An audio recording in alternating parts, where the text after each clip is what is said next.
Hi everyone, welcome back to explore logs. మళ్ళా ఇంకో కొత్త వీడియోకి వచ్చేసినాము.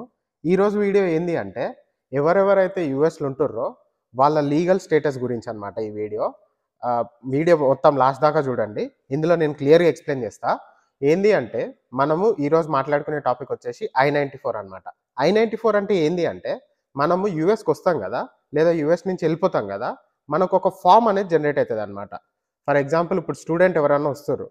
సో, ఫస్ట్ టైం మనం యూఎస్‌కి వస్తున్నప్పుడు వాళ్ళు సీబీపీ ఆఫీస్ అని ఉంటది. అంటే మనము ఎంటర్ అయ్యేటప్పుడు ఇమిగ్రేషన్ ఆఫీసర్ అంటాం మనం యూజువల్లీ. ఆళ్ళందరూ గూడా సీబీపీ ఆఫీస్ అంటారు దాన్ని. అంటే customs and border protection office అనమాట.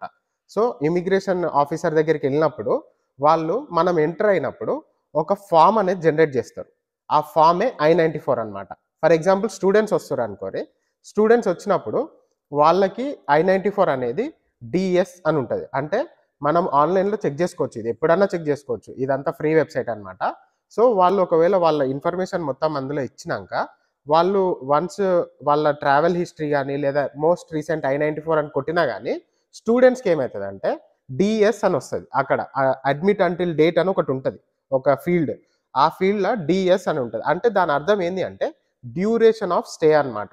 సో, అట్లా స్టూడెంట్స్‌కి. అదే మనము స్టూడెంట్స్ ఒకవేళ 5 ఇయర్స్‌కి వీసాతోని వస్తారు. ఎవడన్నా మనం వీసానే కన్సిడర్ చేసుకుంటాం గదా! సో, వీసాతోని 5 ఇయర్స్‌తోని వస్తారు స్టూడెంట్స్.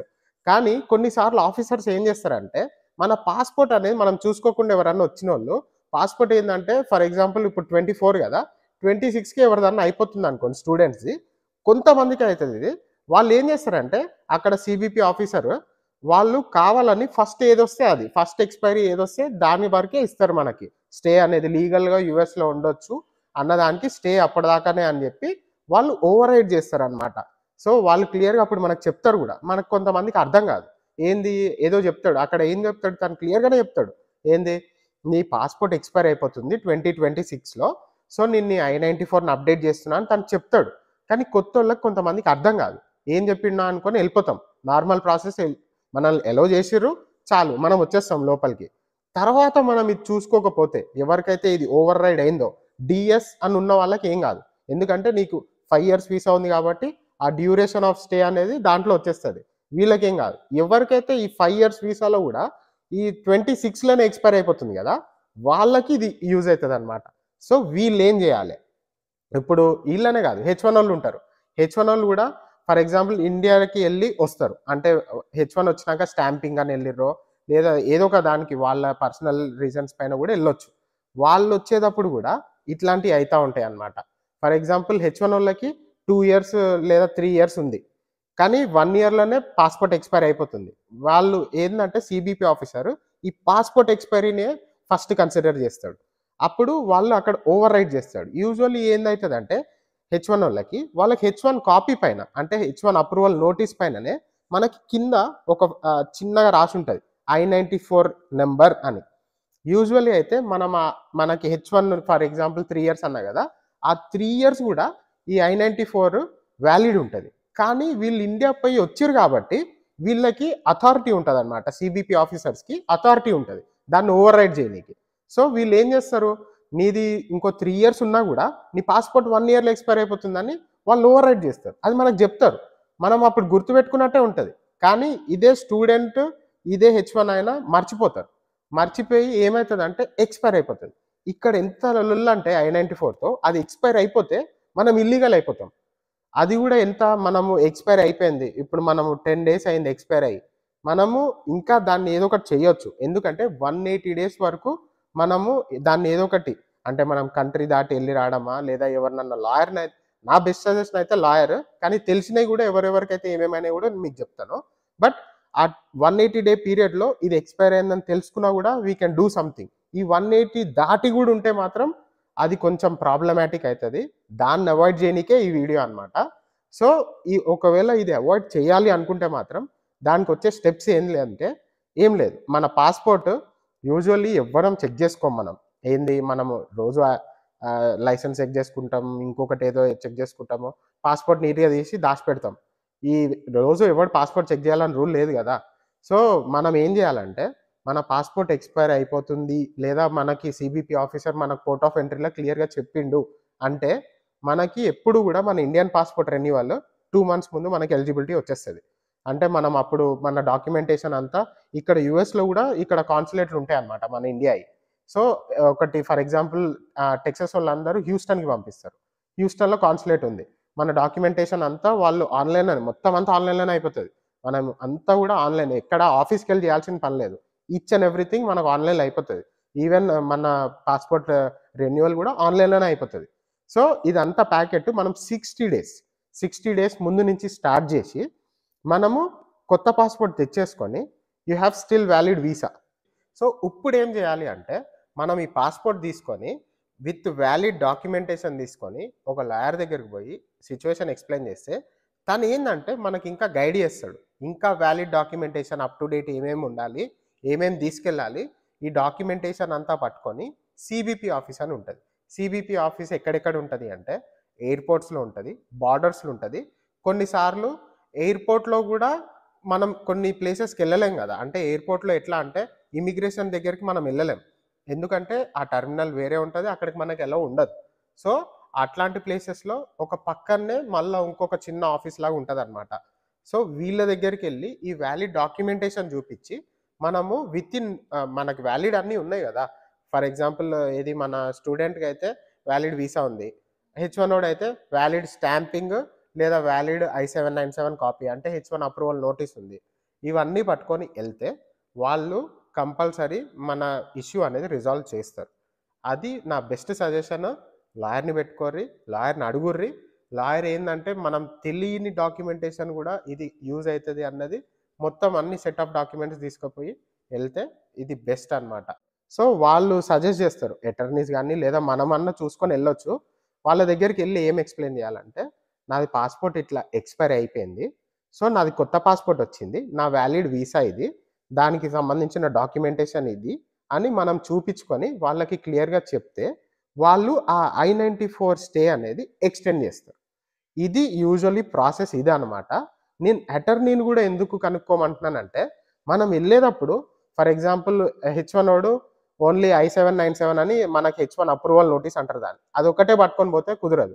మనకి ఇంకా లీగల్‌గా కావాల్సిన డాక్యుమెంటేషన్ గూడా కొన్ని ఉంటాయి గాబట్టి, మనం డెఫినైట్‌లీ మీ కంపెనీకి సంబంధించిన హెచ్-1 గాని, లేదా మనమే ఒకళ్ళతోని హెచ్-1 ఇక్కడ అటార్నీస్‌ని హైర్ జేసుకోవచ్చు.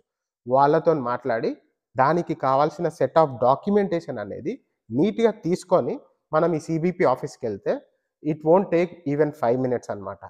కానీ ఎవరైతే ఒకవేళ ఎక్స్‌పైర్ అయిపోయింది గూడా, వాళ్ళు పానిక్ అవ్వాల్సిన పని లేదు. ఎందుకంటే, మనం 180 డే రేంజ్‌లో ఉన్నాము అంటే, డెఫినైట్‌లీ మనకేం గాదు. ఎందుకు అంటే, మనము 180 డేస్ అనేది గ్రేస్ పీరియడ్ యూఎస్ఏ ఇచ్చింది మనకి. కానీ ఇక్కడ వేరే వోళ్ళు మాకు దెలిసినోళ్ళు ఏం జేశారంటే, out of the country travel జేసి మళ్ళా వచ్చిర్రు. ఎందుకంటే వాళ్ళకి వాలిడ్ ఫర్ ఎగ్జాంపుల్ హెచ్-1 నీట్‌గా స్టాంపింగ్ ఉంది. స్టాంపింగ్ ఉంది. సో, ఇండియా ఎళ్లి ఏదో ఒక రీజన్‌తోని మళ్ళా వచ్చేసిండు. లేదా ఔట్ ఆఫ్ ది కంట్రీ ఎక్కడికన్నా ఎళ్ళిండు, వచ్చేసిండు. అప్పుడు అప్‌డేట్ అయిపోతది. ఆటోమేటిక్‌గా అప్‌డేట్ అయిపోతది. సో, ఇదన్నమాట యూజువల్‌గా అయితే ప్రాసెస్. ఇది జేసుకుంటే మాత్రం ఇలాంటి రిస్క్‌లనేది చాలా వరకు అవాయిడ్ జేయొచ్చు. ఈ రిస్క్‌లు పడకుండా ఉండాలి అంటే మాత్రం నేనిందాక జెప్పినట్టు మీరు కంపల్సరీ కొంచెం ముందే చూసుకొని డెఫినిట్‌గా దీని మీద యాక్ట్ జేస్తే ఈ లొల్లంతా గూడా మీరు అవాయిడ్ జేయొచ్చు. యూజువల్లీ ఏమైతదంటే హెచ్-1ఓళ్ళకి ఇట్లా నేను జెప్పినా గదా! కొంతమంది చిన్న చిన్న మిస్టేక్స్ జేస్తారు. ఏంది అంటే మనం యూఎస్‌లో ఇప్పుడు 1 ఇయర్ గాని, 2 ఇయర్స్ గాని వచ్చేసినాం. అలవాటయిపోయింది మనకి. కానీ మనం జేసే చిన్న మిస్టేక్ జెప్తున్నా. హ్యూమన్ ఎర్రర్ అంటారు దీన్ని. ఏందంటే మనకి ఇండియా‌ల first date, next month, next year. యూఎస్‌ల first month, next date, next year. ఇప్పుడు ఎవడన్నా నిజంగా నేను ఈ వీడియో చెప్పి చూసుకుర్రనుకోర్రి, ఇదొక్కటి మాత్రం మైండ్‌లో పెట్టుకోర్రి. మన పాస్‌పోర్ట్ అనేది ఫస్ట్ డేట్ ఒస్తది. మంత్ గాదు.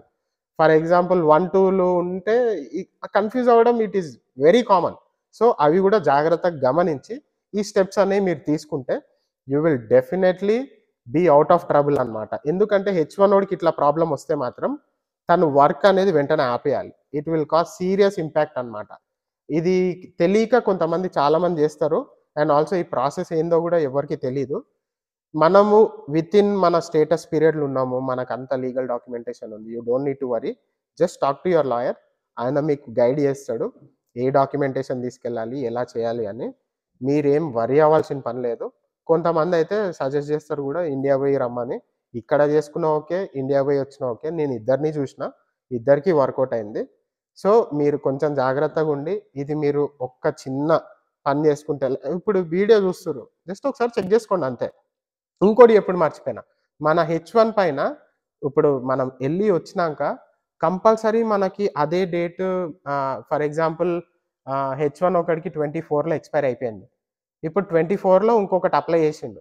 కానీ మనకి కొత్త హెచ్1 వచ్చింది. మనం ఇంకో అమెండ్‌మెంట్ లేదా ఎక్స్‌టెన్షన్ ఏస్తాం గదా! ఏసినాక ఇంకో కొత్త హెచ్1 వచ్చింది. వాడికి ఆ కొత్త హెచ్1 పైన ఉన్న డేట్‌లు ఇక్కడ I-94లో ఉండాలని రూల్ లేదు. ఎందుకు అంటే మనకి కాన్సులర్ ప్రాసెస్ వస్తే కంపల్సరీ మనం ట్రావెల్ చేసి వస్తాం. అప్పుడు కొత్తది మనకు I-94 జనరేట్ అయితది. కానీ కొత్త హెచ్1 వచ్చింది. ఆ కొత్త హెచ్1 పైననే కిందనే మనకొక నంబర్ ఇచ్చేస్తాడు. ఏంది అంటే I-94 వాలిడ్ త్రూ అని జెప్పి ఆ హెచ్1 డ్యూరేషన్ ఎంతుంటదో ఇది గూడా అంతే డ్యూరేషన్‌తోని ఇచ్చేస్తాడు. మనం ఈ I-94 అనేది ఎప్పుడు జనరేట్ అయితది? ఎప్పుడు ఇబ్బందుల్లో పడతామంటే మనము పాస్‌పోర్ట్ ఎక్స్‌పైర్ అయిపోతుంది. కానీ ట్రావెల్ చేసి వచ్చినావు. కానీ నీకు వాలిడ్ వీసా ఎక్కువుంది. వాడు ఫస్ట్ ఏది ఎక్స్‌పైర్ అయితుందో అదే కన్సిడర్ చేసి దానికే ఇస్తాడు. ఇలాంటోళ్ళు మాత్రమే ఇది ఫాలో అవ్వాలి. ఫర్ ఎగ్జాంపుల్ ఇక్కడే ఉన్నాడు ఆ 24 ఓడు ఇంకో పాస్‌పోర్ట్ వచ్చేసింది. హెచ్1 వచ్చేసింది. 26 దాకానో, 27 దాకానో. ఆన్‌లైన్‌లో ఉన్న I-94 అప్‌డేట్ అవ్వదు. ఎందుకంటే నువ్వు ట్రావెల్ చేయలేదు. నువ్వు ఇంకా యూఎస్‌లోనే ఉన్నావు. నువ్వు ఎక్స్‌టెన్షన్ చేసుకున్నావు వచ్చేసింది. అది ఎక్కడుంటది ఇప్పుడు కొత్త I-94 మన I-797 కాపీ పైన ఉంటది. సో, ఇదనమాట. ఇది కంపల్సరీ ఎవ్వరికన్నా తెలియకపోయినా గానీ కంపల్సరీ చేసుకోండి ఇది. మీ పాస్‌పోర్ట్ ఎక్స్‌పైర్ కాకముందే ఈ డాక్యుమెంటేషన్ అనేది మీరు అప్ టు డేట్ ఉంచుకొని, మీది అంతా లైన్‌లో పెట్టుకుంటే మీరు చాలా ప్రాబ్లమ్స్ అవాయిడ్ చేసేయొచ్చు. ఇంకొక పాయింట్ నేను హైలైట్ చేయాల్సిందనుకుంది ఏంది అంటే, మనము ఒక్కొక్కళ్ళము ఏమనుకుంటాము యూఎస్ వచ్చినోడు గాని, ఎవడన్నా గాని హెచ్1 మనకి వీసా ఫర్ ఎగ్జాంపుల్ ఏది మన ఎఫ్1 ఓడికి 5 ఇయర్స్ ఇస్తుర్రు గదా! ఈ 5 ఇయర్స్ మనము వాలిడ్‌గా ఉన్నాము, అంటే మనం లీగల్‌గా ఉన్నాము అనుకుంటాము. కాదు. మనని డిసైడ్ చేసేది I-94 మాత్రమే. మనకి హెచ్1 గూడా. హెచ్1 ఓన్‌కి 3 ఇయర్స్ వచ్చింది. కానీ I-94 దానికంటే ముందే ఎక్స్‌పైర్ అయిపోతుంది. ఇదే ప్రెసిడెన్స్ తీసుకుంటది. దీన్నే చూడాలన్నమాట మనం. ఎవ్వరు గాని మనకు వీసా అనేది for example best example parents. Parents మనము ఇండియాలో మనము ఇక్కడ విజిటింగ్‌కి వీసా ఇస్తే 10 ఇయర్స్ వస్తది వాళ్ళకి. అంటే వాళ్ళు 10 ఇయర్స్ ఇక్కడే ఉండాలని రూల్ లేదుగా. 10 ఇయర్స్‌లో ఎప్పుడన్నా రావచ్చు. వచ్చినప్పుడు వాళ్ళకి 6 మంత్స్ మనకి I-94 ఇస్తారు. ప్రతి ఒక్క పేరెంట్‌కి 6 మంత్స్ I-94 ఇస్తారు. ఈ 6 మంత్స్ తర్వాత కంపల్సరీ మనం ఔట్ ఆఫ్ ది కంట్రీ ఎళ్ళే రావాలి. సో, ఇదే బెస్ట్ ఎగ్జాంపుల్. మనం పేరెంట్స్ వచ్చినప్పుడు ఆళ్ళు 6 మంత్స్ ఉంటారు. దాని తర్వాత ఔట్ ఆఫ్ ది కంట్రీ ఎళ్తారు. మళ్ళీ వచ్చేస్తారు. ఎందుకంటే వాళ్ళు వాలిడ్‌గా స్టేటస్ మెయింటైన్ చేయాలి కాబట్టి, లీగల్‌గా ఉండాలి కాబట్టి. ఇదే బెస్ట్ ఎగ్జాంపుల్. అట్లనే మన వీసాకి గూడా మన వీసా అనేది ప్రెసిడెన్స్ తీసుకోదు. మన I-94 ఎప్పుడు ఎక్స్‌పైర్ అయితుందన్నదే మన లీగల్ స్టేటస్‌ని డిసైడ్ చేస్తది. సో, కంపల్సరీ I-94 అనేది ఎప్పటికప్పుడు చెక్ జేసుకోండి. ఒకవేళ పాస్‌పోర్ట్ ఎక్స్‌పైర్ అయిపోతున్నా వాళ్ళేమన్నా ఓవర్ రైడ్ చేసినా మీరు ట్రావెల్ చేసినప్పుడు డెఫినిట్‌గా దాన్ని చూసుకొని దానికి ఈ లొల్లిలన్నీ ఏమి ఉండొద్దు. మనం ఇయన్నీ అవాయిడ్ జేయాలి అంటే డెఫినైట్‌లీ ఇదంతా చూసుకొని దానికి గావాల్సిన యాక్షన్ ముందే తీసుకోండి. ఎవ్వరు వాళ్ళ సొంతంగా అన్నీ జేయొద్దు. అటార్నీ అనేది బెస్ట్ డెసిషన్. ఎందుకంటే మనం ఏదన్నా డాక్యుమెంట్ మిస్ అయినా గానీ మనం బార్డర్‌కెళ్తాం. లేదా ఇంకో ఆఫీస్‌కెళ్తాం. వాళ్ళకి అథారిటీ ఉంటది. మళ్ళా ఏదన్నా డిసైడ్ జేస్తారు వాళ్ళు. సో, వాళ్ళకి ఆ ఛాన్స్ ఇయ్యకుండా మనకు గావాల్సిన డాక్యుమెంటేషన్ కంపల్సరీ క్యారీ చేసి ఒక సజెషన్ తీసుకొని ఎళ్ళండి. మీకేం ఇష్యూస్ ఉండవు. సో, ఇదే అన్నమాట ఈ video. At the same time last time ఇచ్చిన వీడియోకి రెస్పాన్స్‌కి చాలా థాంక్ యూ. ఇట్లనే ఇస్తా ఉండుర్రి. అట్లనే ఫస్ట్ టైమ్ చూస్తున్నట్లయితే సబ్స్క్రైబ్ గూడా చేసుకోర్రి. నెక్స్ట్ వీడియోలో మళ్ళా కలుద్దాం. ఇట్లాంటి ఇన్ఫర్మేషన్‌లు మన దగ్గర ఏదున్నా గానీ మీతోని షేర్ చేసుకుంటూ ఉంటా. చలో బాయ్.